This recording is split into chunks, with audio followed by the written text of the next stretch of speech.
السلام علیکم ورحمۃ اللہ وبرکاتہ۔ امید ہے کہ آپ تمام لوگ خیریت سے ہوں گے۔ میرا نام اسد خلیل ہے اور آپ لوگوں کی جانکاری کے لیے تھوڑا سا اپنا انٹروڈکشن کراتا چلوں کہ when I did my F S C, بہت فاسٹ فارورڈ کرتے ہوئے، آئی واز بورن ان اسلام آباد پاکستان۔ ایف ایس سی کرنے کے بعد 12 ایئرس آف ایجوکیشن کے بعد I took a gap year. Gap year میں نے اس لیے لیا کیونکہ I did not want to be the herd. ہر کوئی ایک طرف جا رہا ہے، ہر کوئی ایک ہی چیز پرسو کر رہا ہے۔ Back then it used to be army میں چلے جاؤ، انجینئرنگ کر لو یا میڈیکل کالج میں چلے جاؤ۔ کیونکہ مجھے پتہ نہیں تھا کہ میں نے کیا کرنا ہے، تو I just took a gap year. اور اس کے بعد اللہ تعالیٰ نے مجھے کچھ ایسی چیزیں دکھائیں، میں نے قرآن کی ایجوکیشن حاصل کی، میں نے حدیث کا علم تھوڑا بہت حاصل کیا، اور اس سے میری زندگی میں ایک بالکل ہی شفٹ آ گیا۔ میں نے فارمل دین کی ایجوکیشن تھوڑی بہت حاصل کی، and that has been my passion ever since.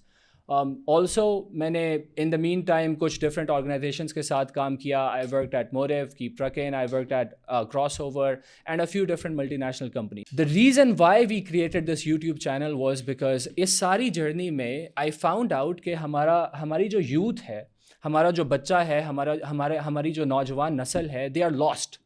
ان کو پتہ نہیں ہے کہ انہوں نے زندگی میں کیا کرنا ہے۔ They don't know what to do. کوئی باہر جانا چاہتا ہے، کوئی یہاں رہنا چاہتا ہے، کوئی انجینئر بننا چاہتا ہے، کوئی ڈاکٹر بننا چاہتا ہے۔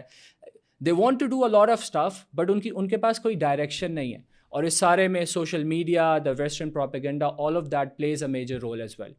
اور انہی ساری چیزوں کو مد نظر رکھتے ہوئے for a very long time میرے دوست، میرے ساتھی مجھے ہمیشہ یہ کہتے تھے کہ اسد بھائی کو یوٹیوب چینل بنا لیتے ہیں، سوشل میڈیا پہ آپ کی یہ جو ساری باتیں ہیں، اٹ شوڈ گو آؤٹ، لوگوں کو بھی یہ ساری باتیں پتہ چلنی چاہیے۔ سو وی کریٹڈ دس۔